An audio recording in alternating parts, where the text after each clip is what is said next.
une nouvelle série donc sur la communauté. Et je pense que c'est important pour la suite de la vie de notre Église, c'est de pouvoir vraiment voir ensemble ce qu'est une vie d'Église, donc une vie dans la communauté chrétienne, ce que c'est, ce que ça suppose, les problèmes qu'il pourrait y avoir, etc., dans une communauté chrétienne. Donc, pour la première séance d'aujourd'hui, j'ai donné le titre de ce message « Créer pour vivre en communauté ». Nous sommes créés pour vivre en communauté. Jean Calvin, vous connaissez Jean Calvin, vous en avez déjà entendu parler, mentionne dans son livre intitulé « Institution de la religion chrétienne » que Dieu se révèle à nous par la nature et par les Écritures. Et c'est ce que Paul nous dit aussi dans sa lettre aux Romains, au chapitre 1 et au verset 20. Il nous dit ceci. En effet, les perceptions invisibles de Dieu, sa puissance éternelle et sa divinité se voient comme à l'œil depuis la création du monde. Quand on les considère dans ses ouvrages. Donc Dieu se révèle aux hommes par les choses qu'il a créées. Dieu est séparé de la création. Il est un être incréé. Et il a créé toutes choses. Mais il se révèle à travers la nature. Ainsi, personne n'est excusable quant au salut. Et dans Romains, chapitre 2, versets 14 et 15, il dit ceci. Quand les païens qui n'ont point la loi font naturellement ce que prescrit la loi, les païens n'ont pas la loi, ils ne connaissent pas la loi, mais ils font naturellement ce que prescrit la loi. Ils sont, eux qui n'ont pas la loi, une loi pour eux-mêmes. Ils montrent, les païens montrent que l'œuvre de la loi est écrite dans leur cœur. Leur conscience en rendant témoignage, et leurs pensées s'accusant, et se défendant tour à tour.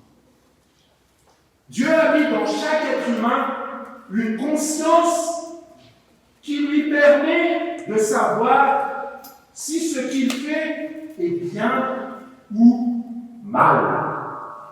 Waouh!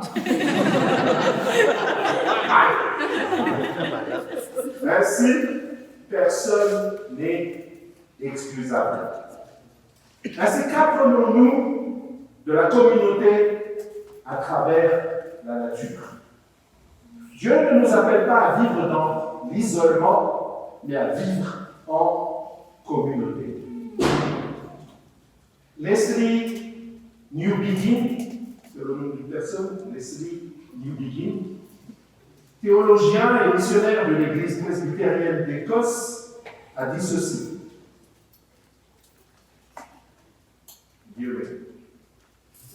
Comment cette étrange histoire d'un Dieu incarné, il parle de l'histoire de l'Évangile là, comment cette étrange histoire d'un Dieu incarné, d'un sauveur crucifié, d'une résurrection, d'une nouvelle création, peut-elle être crédible pour des gens dont l'éducation mentale les a conditionnés à croire à des choses différentes? Pour des gens qui croient que le monde est celui qui est défini, expliqué, géré en dehors de l'hypothèse de Dieu. Et il ajoute, je ne connais qu'une seule réponse à cette question. Un seul évangile humain, une congrégation ou une communauté qui y croit et le dit. Que veux-tu dire par cela? Comment l'évangile peut-il être crédible pour les gens qui sont conditionnés à croire autrement, à croire qu'il n'y a pas de Dieu, ou à croire que chacun croit ce qu'il veut croire. Dans un monde où on ne croit aucune vérité absolue, mais où chacun se construit sa propre vérité, dans un monde individualiste et relativiste, où la vérité est relative, c'est-à-dire que chacun croit ce qu'il veut. Et il répond que ce qui rend l'évangile clair et tangible pour les gens, c'est qu'ils voient une communauté qui y croit vraiment et le vit. Ce n'est pas la manière dont nous voyons les choses en tant que chrétiens.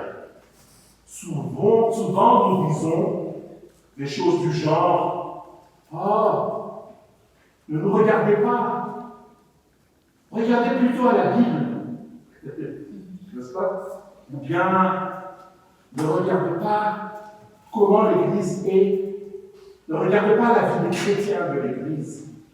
Regardez seulement à Jésus. » N'est-ce pas? On le dit souvent aux gens qui quittent l'Église, parce qu'ils se sont rendus compte que l'Église est remplie de gens hypocrites, par exemple. Oui, c'est vrai. L'Église est composée de pécheurs sauvés par grâce. Nous sommes tous les mêmes, des pécheurs. Mais des pécheurs qui sont dans un processus de transformation. Du moins, normalement.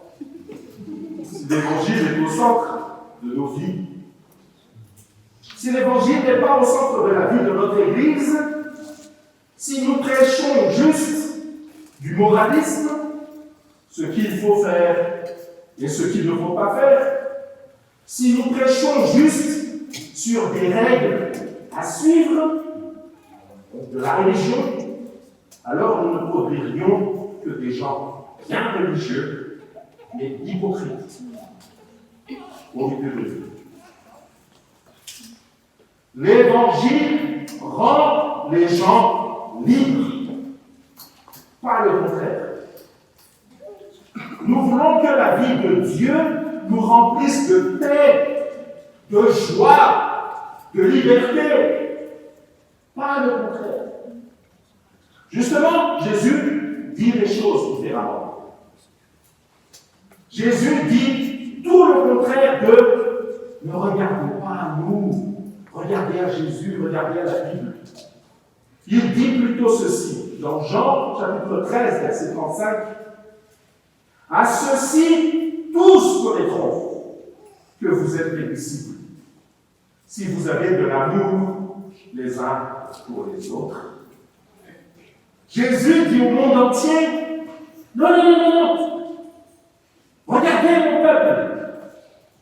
Si vous voulez me connaître et connaître mon évangile, observez comment ils vivent. Comment ils s'aiment les uns les autres. Comment ils s'entraident dans la vie de tous les jours.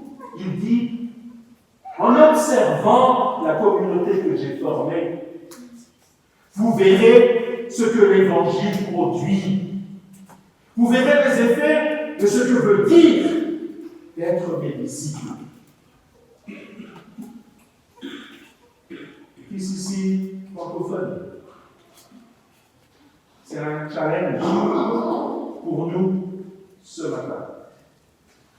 La réalité est dans ce que nous vivons ensemble. Notre communauté, notre vie collective, elle démontre quelque chose à propos de l'Évangile. La question qui se pose, c'est qu'est-ce que ça montre alors? Nous commençons cette série de 7 une semaine pour nous communiquer ce que veut dire d'être une communauté chrétienne. Que signifie pour nous d'être marqués comme peuple de Dieu, marqués par l'Évangile du Seigneur Jésus, marqués par ce que l'Évangile a accompli pour nous? Que signifie d'être une communauté chrétienne dans un monde fracturé et marqué par la solitude. Nous avons été forgés pour être en contact avec d'autres êtres humains. Tous les êtres humains expérimentent l'isolement comme une torture. La question c'est pourquoi ? Pourquoi les relations et le contact avec d'autres personnes sont essentiels pour les êtres humains? Pourquoi les relations sont essentielles pour notre épanouissement? Le monde parle de la nécessité de vivre en communauté. Le monde là-bas, il en parle. On en parle beaucoup. On crée même des espaces pour cela. Des cafés, des espaces de coworking. On promeut les relations humaines. On a même créé des espaces virtuels pour amener les gens à se connecter entre eux, comme les réseaux sociaux. Mais ils pensent la communauté différemment de ce que la Bible propose. Le monde ne pense les relations que dans un but d'utilité. Les relations sont juste utiles. On en a juste besoin. On a besoin des relations pour se sentir appartenir à un groupe, pour nos intérêts personnels, ou pour être productif dans le business. Dans le monde, on parle de networks, de networking, de clubs. Les relations sont juste utiles. Mais pour nous, chrétiens, les relations sont significatives, pas juste utiles. Pour nous, les relations sont essentielles si pour le monde, elles sont bonnes à avoir. J'essaie de trouver un exemple. C'est comme la clim ou le Wi-Fi. Il est bon de les avoir, mais ils ne sont pas essentiels. Enfin, le Wi-Fi. Ils sont importants, hein? On en a besoin. Mais ils ne sont pas essentiels comme l'eau, la nourriture ou l'air. Bon, l'eau et l'électricité ne sont plus vraiment essentiels. On peut vivre au sang. La nourriture aussi. La communauté n'est pas juste une bonne chose à avoir. La communauté est essentielle pour chacun d'entre nous en tant que personne. L'histoire biblique nous montre que les relations sont primordiales pour notre être. Tu as été créé pour être un être relationnel. Tu as été créé pour vivre en communauté. Tu es forgé pour avoir une vie communautaire. C'est pourquoi les premiers versets de la Bible, dans la Genèse, montrent cela, relatent cela dès le commencement. D'ailleurs, la Genèse est le livre des origines. La Genèse est le livre des commencements. Tout ce que nous avons besoin de savoir nous concernant, tout ce qui concerne le monde autour de nous, nous les apprenons du livre de la Genèse. Si nous mettons de côté le livre de la Genèse, nous perdons de vue ce que nous sommes en tant qu'êtres humains. Elle nous dit par exemple que nous sommes faits à l'image de Dieu. L'imago Dei. Nous sommes faits à l'image de Dieu et créés pour vivre une vie communautaire. Genèse chapitre 1, versets 26 et 27. Puis Dieu dit, faisons l'homme à notre image, selon notre ressemblance, et qu'il domine sur les poissons de la mer, sur les oiseaux du ciel, sur le bétail, sur toute la terre, et sur tous les reptiles qui rampent sur la terre. Verset 27. Dieu créa l'homme à son image. Il le créa à l'image de Dieu. Il dit 2 fois. Il crée l'homme et la femme. Remarquez ceci. Dieu dit, faisons l'homme. Vous avez vu le pluriel? Faisons l'homme à notre image, selon notre ressemblance. Dieu dit, singulier, faisons, pluriel, bizarre. Dès les premiers versets de la Genèse, Dieu nous révèle sa nature trinitaire. Dieu est trinitaire. Dieu est dans son être même un Dieu tri-unitaire. Il est un Dieu unique en 3 personnes. Père, Fils et Saint-Esprit. Les confessions de foi historiques sur lesquelles repose notre foi nous le rappellent. Le symbole des apôtres et la confession de foi de Nicée, entre autres. Nous sommes une église confessionnelle. Ces confessions de foi nous révèlent le Dieu trinitaire. Je vais vous demander quelque chose ce matin. Je vous demande de vous lever.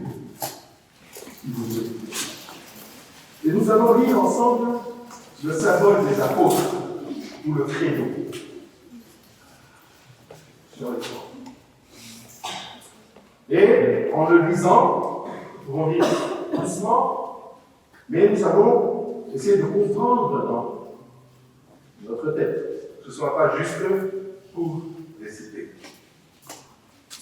Je crois, allons-y là, en Dieu, le Père puissant, créateur du ciel et de la terre, et en Jésus-Christ, son Fils unique, notre Seigneur, qui a été conçu du Saint-Esprit, et né de la Vierge Marie. Il a souffert sous son visage, il a été crucifié, il est mort, a été enseveli, il est descendu aux enfers. Le 3e jour, il est ressuscité des morts. Il est monté au ciel. Il s'assit à la droite de Dieu, le Père Tout-Puissant. Et de là, il reviendra pour juger les vivants et les morts. Je crois au Saint-Esprit. Je crois à la Sainte Église universelle, la communion des saints, la rémission des péchés, la résurrection de la chair et la vie éternelle. Amen. Vous pouvez vous rasseoir. Il est question de la foi en Dieu, le Père Tout-Puissant, en Jésus-Christ, son Fils unique, notre Seigneur, et au Saint-Esprit. Et de là découle l'Église universelle, le Dieu trinitaire. C'est un enseignement chrétien classique. Dieu est un, mais il est en 3 personnes. Cela signifie que Dieu, être incréé, qui existe de toute éternité, a toujours existé dans une relation parfaite entre le Père, le Fils et le Saint-Esprit. Dieu a toujours vécu en communauté entre les 3 personnes de la Trinité. Le Père est dans une relation avec le Fils, le Fils avec le Père, le Fils avec le Saint-Esprit, le Père avec le Saint-Esprit avec le Fils, dans une harmonie relationnelle parfaite au sein du Dieu trinitaire. Et c'est de cette communauté triunitaire entre le Père, le Fils et le Saint-Esprit que découle notre propre création. Le Dieu trinitaire de cette communauté existante au sein même de sa nature nous a créés à son image. Un peuple pour lui-même, une communauté. Nous ne retrouvons pas le mot Trinité dans la Bible. C'est un père de l'Église d'origine africaine qui s'appelait Tertullien qui a utilisé pour la première fois l'expression la Trinité. Et Tertullien a dit ceci, écoutez-moi bien. Dieu est un et il n'est pas seul. Dieu ne nous a pas créés parce qu'il se sentait seul. Dieu a toujours vécu dans une relation parfaite entre le Père, le Fils et le Saint-Esprit. Il n'avait pas besoin de nous créer pour se sentir moins seul, puisqu'il est dans une relation parfaite et parfaitement harmonieuse dans la Trinité. Dieu est relationnel dans sa nature, dans son être, dans son essence. C'est de cette abondance de relations, de ce débordement d'amour entre le Père, le Fils et le Saint-Esprit que nous avons été créés. La création découle de la parfaite abondance de relations existantes au sein même de la Trinité. C'est pourquoi Dieu dit, faisons l'homme à notre image, selon notre ressemblance, et qu'il domine sur les poissons de la mer, sur les oiseaux du ciel. Dieu créa l'homme à son image. Il le créa à l'image de Dieu. Il créa l'homme et la femme. Quelle grâce! Quelle gloire! Les gens que nous créons porteront notre image. Nous portons l'image de Dieu. C'est pourquoi notre âme humaine soupire après une relation authentique, vraie, réelle. La raison pour laquelle le besoin de relations humaines est inné en nous, c'est parce que nous sommes faits à l'image de Dieu. Dans le verset 27, il est répété 2 fois, Dieu créa l'homme à son image, il le créa à l'image de Dieu. Dieu veut que nous comprenions profondément que nous avons été créés pour porter son image, pour le représenter.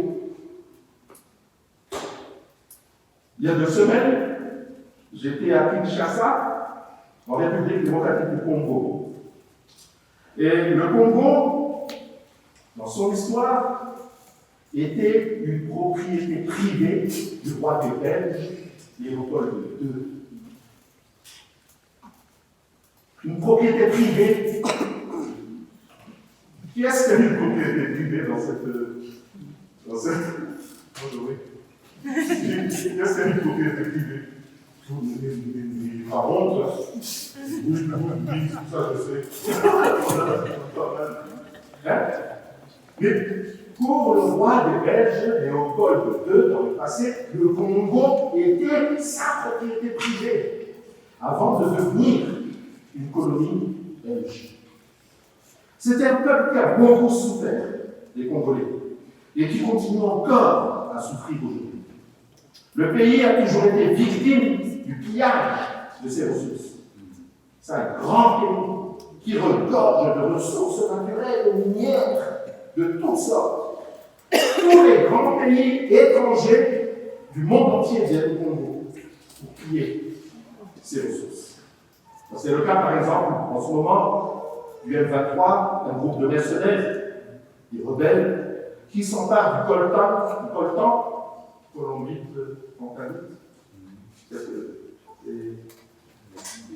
un produit minier qu'on utilise pour les téléphones, pour les avions, tout ça, que l'on retrouve en profusion à l'est du Congo, au nord Kivu et au sud Kivu. Et pour asseoir son pouvoir, pour rappeler au peuple soumis du Congo qu'il doit s'agenouiller devant son autorité, Léopold II a placé des stèles à sa propre effigie un peu partout au Congo. Des sculptures, des bustes, ou sa représentation sur un cheval qui porte son image partout au Congo.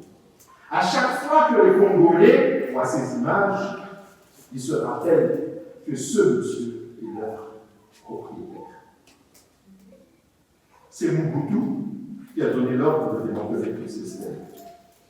De la même manière, nous avons été créés à l'image de Dieu pour le représenter, pour être les porteurs de son image. Faisons l'homme à notre image pour qu'il représente notre image, pour qu'il soit le porteur de notre image. L'image de Dieu. Nous sommes appelés à représenter Dieu dans le monde. Son peuple le représente dans le monde. Où qu'il soit, il représente qui je suis. Où qu'ils aillent, il me représente. Il porte mon image. La relation et la communauté sont ainsi ancrées, enracinées en nous. C'est pourquoi Genèse chapitre 2, verset 18 prend tout son sens. L'Éternel Dieu dit, il n'est pas bon que l'homme soit seul. Je lui ferai une aide semblable à lui. C'est juste carrément logique. Quand Dieu créa l'univers, il était toujours dit que c'était bon. N'est-ce pas? C'était bon. La lumière, c'était bon. L'eau, c'était bon. Les animaux, c'était bon. Tout, c'était bon. Mais quand il créa Adam, il vit qu'il n'était pas bon qu'il soit seul. Ainsi, il devait faire quelque chose pour remédier au problème. Il lui ferait une aide semblable à lui. Une aide. Beaucoup sont offensés par ce mot, une aide. Surtout les femmes. Le problème, c'est la définition qu'on en donne aujourd'hui. On pense tout de suite à une domestique. Une aide. On a gâché. Pas mal. Une domestique. Mais tout au long de l'Ancien Testament, pour vous mettre dans le contexte, pour corriger la fausse manière dont on considère les choses. Dans l'Ancien Testament, il est question de Dieu comme étant une aide pour Israël. Dieu n'est pas une domestique. Une aide pour Israël. Il est une aide dans les temps difficiles. Ce n'est pas un mot qui signifie insignifiance ou une personne de deuxième classe. Oh, juste une aide pour moi. Ça ne parle pas de quelqu'un d'inférieur. La question c'est de quelle aide avait besoin Adam. La réponse est dans le texte. Il n'est pas bon que l'homme soit seul. Je lui ferai une aide semblable à lui. Le contexte, pour ceux qui connaissent un peu la théologie, le contexte ici est la solitude. L'aide lui est nécessaire pour l'aider à ne pas être seul. Ainsi, Dieu créa l'homme à son image, il le créa à l'image de Dieu, il créa l'homme et la femme. Et c'est pourquoi, en se référant à Genèse 2, Paul dit ceci dans Éphésiens chapitre 5, versets 30, 31 et 32. Nous sommes membres de son corps. C'est pourquoi l'homme quittera son père et sa mère et s'attachera à sa femme et les deux deviendront une seule chair. Ce mystère est grand. Je dis cela par rapport à Christ et à l'Église. Paul parle de communauté. Le fond de cette histoire, ce n'est même pas le fait d'être marié ou non. Ce n'est pas le contexte principal ici. Je vais vous dire pourquoi. Il y a des gens qui sont mariés, ce qui est bon. Il y a des gens qui vont rester célibataires toute leur vie. Ce n'est pas moins bon. Le contexte ici concerne la solitude et la nécessité pour l'être humain d'être en relation avec les autres. Tous les êtres humains ont besoin de relations. Il n'est pas bon que nous soyons seuls. Rappelez-vous aussi ceci. Tout ceci s'est passé, ça c'est important, hein? Tout ceci s'est passé avant avant la chute relatée en Genèse. Avant que le péché ne soit entré dans ce monde. Écoutez-moi bien, hein. Adam était en parfaite relation avec Dieu. Il y avait Dieu, il y avait lui. Tout était parfait. C'était avant la chute. La relation avec Dieu était bonne et parfaite. Il y avait une parfaite amitié, une véritable camaraderie entre Adam et Dieu. Mais Dieu regarda la situation et il dit, la parfaite relation que tu as avec moi, Adam, n'enlève pas le fait que tu es seul. Je te ferai alors une aide semblable à toi. Les gars, les filles, la relation que tu as avec Dieu peut être géniale. Tu es vraiment proche de Dieu. Tu le connais. Il te connaît. Tu passes de moments fabuleux avec lui. Tu l'aimes. Mais cela n'enlève pas le fait que tu aies besoin d'une communauté. Tu te dis peut-être, tout est juste entre Dieu. Tout est juste entre Dieu et moi. Dieu te dit, non. Tu as besoin de tes semblables. L'influence américaine sur la théologie chrétienne ces dernières décennies n'a pas apporté que du bien au christianisme. En sachant que le pentecôtisme ou le baptisme sont d'origine américaine. On a trop mis l'accent sur l'individualisme et l'expérience de la conversion personnelle. On a créé un christianisme individuel. Tout est juste entre Dieu et moi. Il existe même des cultes à la télé ou des services en ligne où les uns les autres se vautrent dans un fauteuil devant un écran, dans un isolement total. Car tout est juste entre Dieu et moi. Et cela se reflète dans nos chants, en église aussi. On a beau être ensemble, mais nos chants sont individualistes entre Dieu et moi. Adam avait une relation parfaite avec Dieu, avant que le péché ne soit entré dans le monde. Une relation parfaite, mais Dieu a vu qu'il manquait quelque chose. Une communauté. Jésus et moi, dans une relation parfaite, mais sans l'Église, ce n'est pas biblique. Certains d'entre nous vivent pourtant ainsi. Ne vis pas ta vie seule. Et même les couples ici. Oui, dans le mariage, vous êtes maintenant une seule chair, une seule personne. Ne vivez pas votre vie de couple seul. Il y a tous les gens qui sont autour de vous. Et puis, il y a des gens qui pourraient me dire ceci, oui, j'entends ce que tu dis, mais j'ai été blessé par la communauté. On m'a utilisé ce que j'ai partagé aux gens contre moi. On m'a blessé.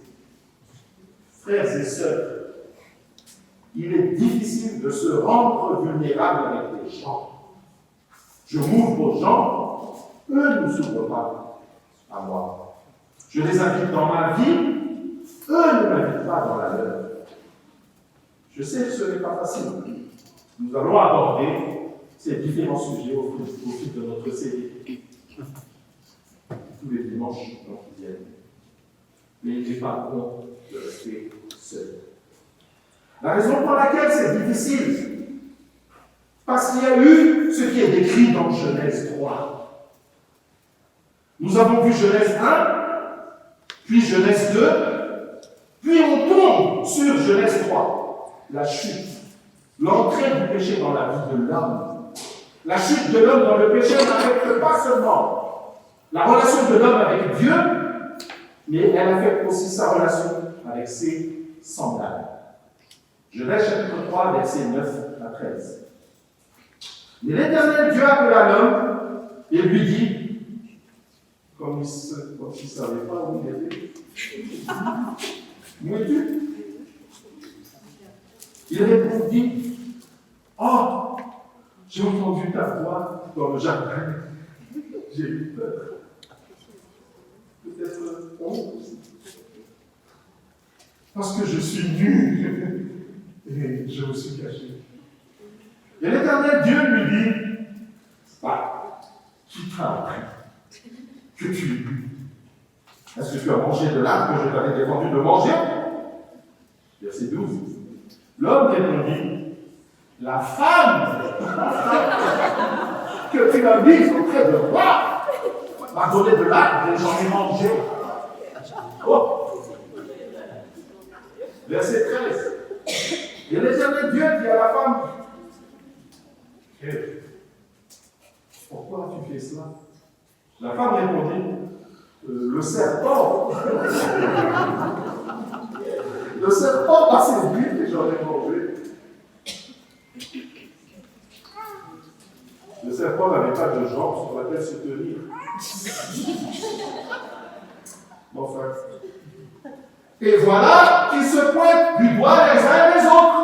La femme que toi, Dieu, tu as mise auprès de moi, le serpent. Ce n'est jamais ma faute, c'est toujours la faute de quelqu'un d'autre. Jean-Paul Sartre, philosophe existentialiste athée du XXe siècle, a écrit un livre intitulé « L'enfer, c'est les autres ». Avec le péché, nous sommes devenus égocentriques, sur la défensive, accusateurs des autres, manipulateurs. Nous prenons la posture de victime tout le temps. Nous sommes juste les descendants d'Adam, n'est-ce pas? Et d'Ève. Nous nous blâmons les uns les autres. C'est le défi de la vie dans une communauté. Et justement, dès Genèse 4, il est question de Caïn et Abel. Querelle familiale, insécurité, jalousie, et finalement, meurtre. Désintégration des relations à cause du péché. C'est encore le cas aujourd'hui. Les conséquences du péché dans chaque contexte de relation. On a vraiment besoin d'une réforme dans le monde évangélique, en ce 21e siècle. C'est les conséquences du péché dans chaque contexte de relation. Le péché affecte nos relations. Le péché affecte la vie communautaire. Nous allons voir au fil de la série comment nous gérons les conflits au sein de la communauté. Parce que nous pouvons être une communauté, nous ne pouvons pas être une communauté parfaite à cause du péché. Nous pouvons être une communauté rachetée grâce à l'évangile, mais nous ne serons pas une communauté parfaite. Autant que nous ne sommes pas des personnes parfaites. C'est pourquoi nous avons besoin d'être réalistes et sobres à propos de la communauté. En fait, nous méprisons la communauté lorsque nous avons une vision idéale de ce qu'elle doit être. Une église doit être comme ceci. Une église devrait être comme cela. Nous avons des idées idéalistes de ce que devrait être une église et nous leurrons nous-mêmes. Il n'y a pas d'église parfaite et idéale à partir du moment où j'y suis.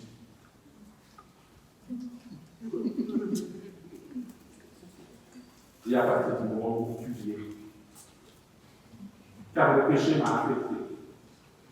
Le péché t'a affecté également. Dietrich Bonhoeffer, qui a écrit le livre de la vie communautaire, a dit ceci. Toute image humaine idéalisée introduite dans une communauté chrétienne est un obstacle à une communauté authentique et doit être brisée pour que cette communauté authentique puisse survivre. Ceux qui aiment leur rêve d'une communauté chrétienne plus que la communauté chrétienne elle-même deviennent des destructeurs de la communauté chrétienne. Même si leurs intentions personnelles sont si honnêtes, sincères et sacrificielles. Nous devrions faire attention d'être trop idéalistes. La Bible, le Nouveau Testament, nous décrit des églises réelles, authentiques, avec des problèmes réels. Elle ne nous décrit pas des églises idéales, mais elle nous donne des pistes sur la manière dont les églises doivent être gouvernées et comment les problèmes doivent être gérés et résolus. Voyez l'église de Corinthe et ses problèmes. Il a fallu 2 lettres, voire 3 lettres, écrites par Paul pour les régler. Paul s'adressait aux Philippiens pour leur demander de prier pour ces 2 femmes, collègues de Paul, dans le ministère, qui se battent entre elles. Ce sont des réalités. Soyons réalistes. Le docteur Scott Peck, quel nom, psychiatre américain, décrit un parcours en 4 phases pour passer de l'absence de communauté à une véritable communauté. La pseudo-communauté, où les différences sont ignorées ou niées. Le chaos, période de conflit ouvert et de confrontation des différences. Le vide, où le groupe se retire de ses conflits pour se retrouver et explorer en profondeur les besoins et les sentiments de chacun. Et enfin, la vraie communauté atteinte grâce à l'acceptation des différences, à l'amour et à la compréhension mutuelle. Les 4 étapes de la communauté selon Scott Peck. La pseudo-communauté. Au début, un groupe peut se présenter comme une communauté. Mais cette apparence masque l'absence de véritable connexion. Les membres évitent les conflits et les désaccords pour maintenir une façade d'harmonie, ce qui empêche la croissance réelle. C'était la pseudo-communauté. Ensuite, c'est le chaos. Une fois que les différences sont mises à jour, le groupe entre en chaos. C'est une phase de conflit ouvert où les individus expriment leurs points de vue différents et leurs frustrations, souvent avec des jugements et des critiques. Cette étape est nécessaire et difficile, car elle permet de confronter les problèmes cachés. La pseudo-communauté, ensuite le chaos. 3, le vide. Après le chaos, les membres du groupe ressentent le besoin de se retirer et de se retrouver. Cette période de vide n'est pas un état d'absence, mais plutôt un moment de contemplation, d'introspection et de partage honnête de leurs sentiments et besoins les plus profonds. C'est une phase de vulnérabilité qui crée des liens plus forts entre les membres du groupe. 4, la vraie communauté. La phase finale de la vraie communauté, elle se caractérise par un amour, une acceptation et une compréhension profonde entre les membres. La communauté peut alors gérer les différences avec grâce et les membres sont capables de faire preuve de leadership et de vulnérabilité, créant un espace sûr et inclusif. Vous voyez, et vous partagerez ça sur le Facebook, vous voyez dans le moteur d'une voiture, il y a différentes pièces. Et il y a des frictions entre les différentes pièces pour que la voiture puisse fonctionner. Il se trouve qu'il faut mettre assez d'huile dans le moteur pour que les frictions ne soient pas fatales pour le moteur. Sans huile, les pièces entre elles vont se frotter et s'abîmer. Pour que le moteur ne se détruise pas et explose, l'huile joue le rôle de lubrifiant. Il en est de même en ce qui concerne la communauté chrétienne. La réalité, c'est qu'à cause de la présence du péché dans notre communauté, il va y avoir des frictions. C'est la réalité et c'est juste réaliste. Nous aurons besoin d'huile. Et cette huile, pour notre communauté, est l'évangile. Et les soyez un peu plus porte-côtistes. Amen. Amen. L'évangile. Avec l'évangile, au centre de notre vie communautaire, nous allons pouvoir nous aventurer les uns avec les autres sans qu'il n'y ait d'explosion. C'est ce que fait l'évangile. Sans l'évangile, nous ne pourrions en aucune manière être une véritable communauté d'église. Ça ne durera pas. Comment pouvons-nous aimer et avoir besoin de la grâce les uns pour les autres sans la motivation de l'Évangile.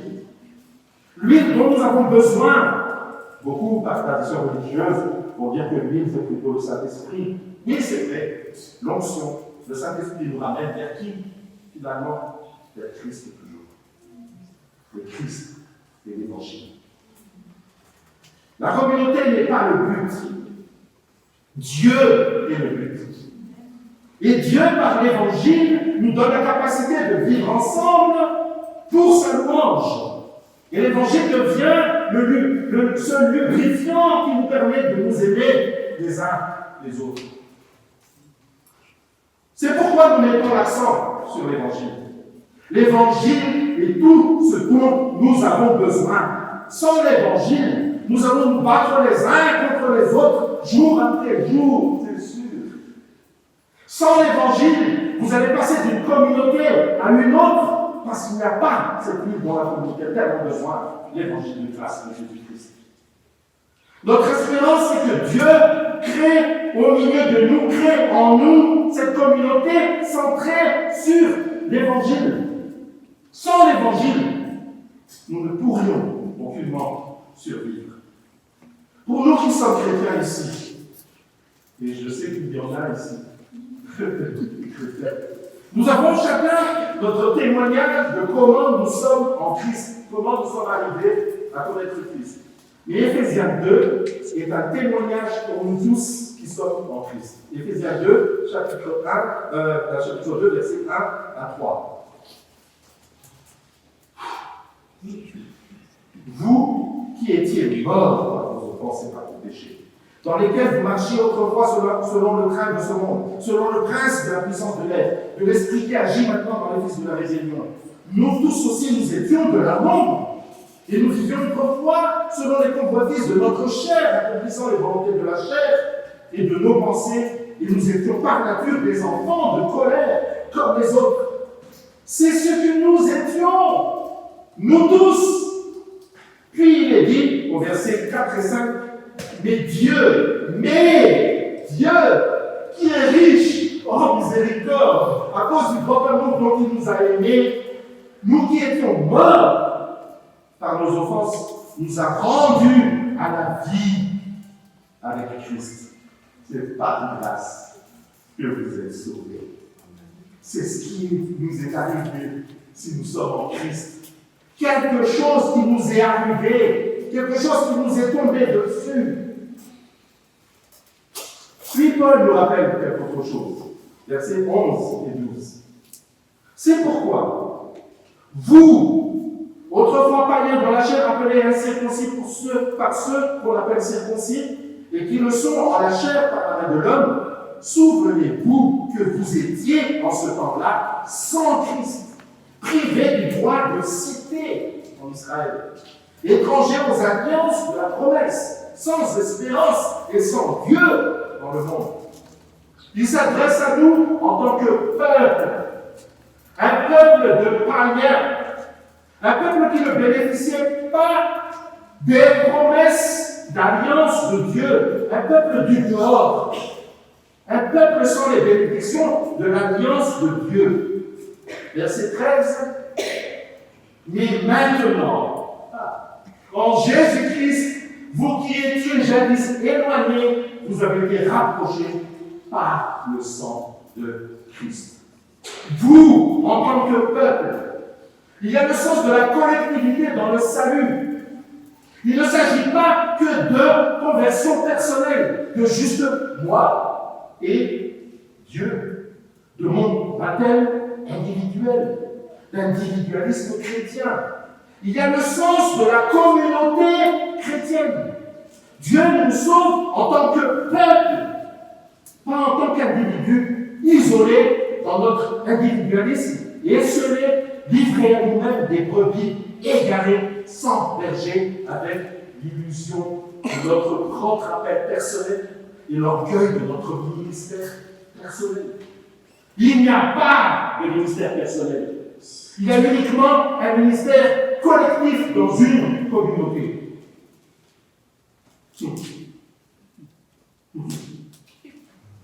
Versets 14 et 15. car il est notre Père. Lui qui des deux n'en a fait qu'un, et qui a renversé le mur de séparation, l'inimitié, ayant anéanti par sa chair la loi des ordonnances dans cette prescription, afin de créer en lui-même, avec les deux, un seul homme nouveau, en établissant la paix, et de les réconcilier, l'un et l'autre en un seul corps, avec Dieu par la croix, en détruisant sa règle d'unité. C'est une théologie riche. Il a créé un nouveau peuple, un homme nouveau, une nouvelle communauté de ces deux peuples, les païens et Israël, grâce au sang de Christ. L'ancienne alliance et la nouvelle alliance réunies en Christ. Pas contre les Juifs et les païens. Même pour nous ici ce matin, par le sang de Christ qui a coulé une bonne fois pour toutes, Dieu a détruit le mur qui nous a séparés les uns des autres. Classe sociale, genre, culture, race, origine religieuse. Nous venons tous de différentes places, de différentes éducations, des inclinations religieuses diverses, mais grâce à la croix de Christ, nous sommes devenus une nouvelle humanité, un autre peuple. C'est ta famille. C'est la puissance de l'Évangile. C'est l'œuvre de l'Évangile en nous, au milieu de nous. Verset 18. Car par lui, nous avons les uns et les autres accès auprès du Père dans un même esprit. Les uns et les autres, les faibles, les forts, les nouveaux chrétiens, les chrétiens depuis des décennies. Qui sommes-nous pour jauger qui est plus mature que qui que ce soit d'autre? Qui sommes-nous pour savoir qui est plus spirituel que qui que ce soit d'autre? Qui?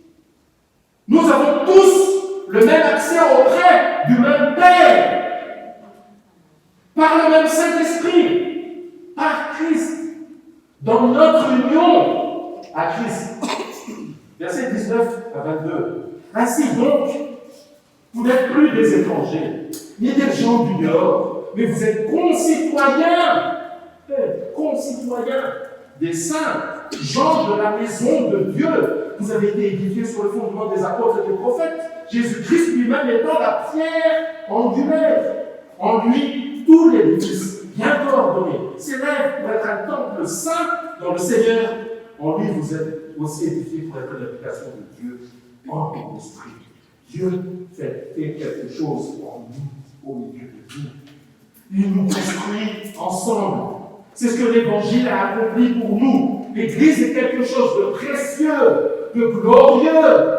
C'est une cité dans la cité. Elle est la famille de Dieu, son peuple, le peuple qui lui appartient. L'Église n'est pas un club, une association, un groupe, c'est une famille. Elle ne ressemble pas à une famille. Elle est une famille dont Dieu est le Père.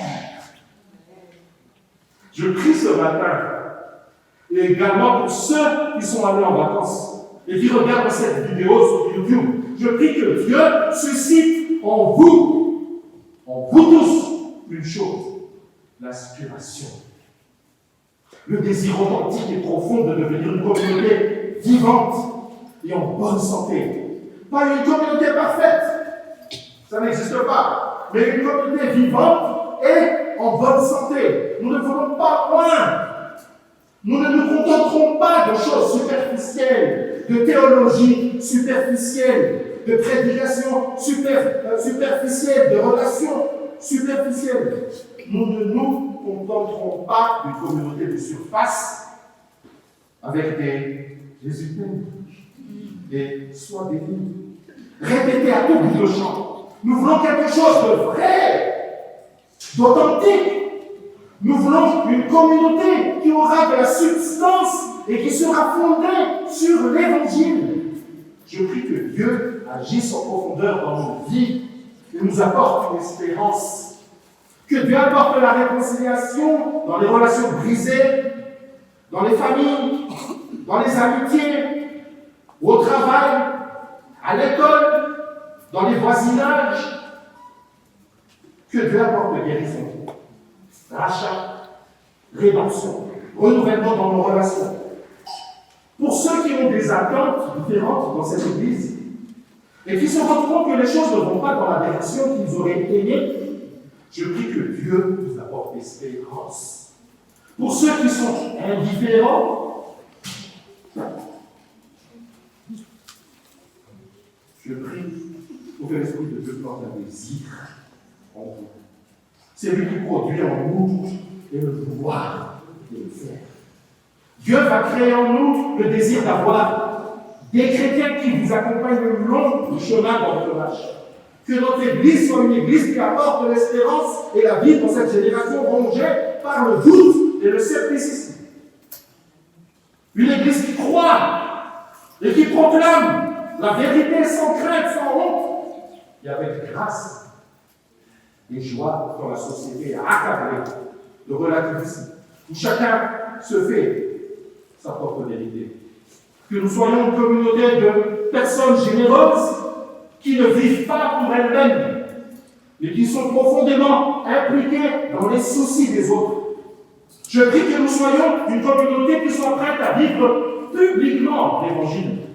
Lorsque le monde autour de nous clame que le sujet de la religion devrait être rangé dans le domaine privé. Je prie que nous soyons une communauté qui vive publiquement la foi chrétienne. Tim Keller a créé plusieurs outils pour aider les membres des églises à vivre leur foi dans tous les aspects de leur vie et de vivre cette foi en public. Parmi ces outils, il y a Gospel in Life et Faith and Work.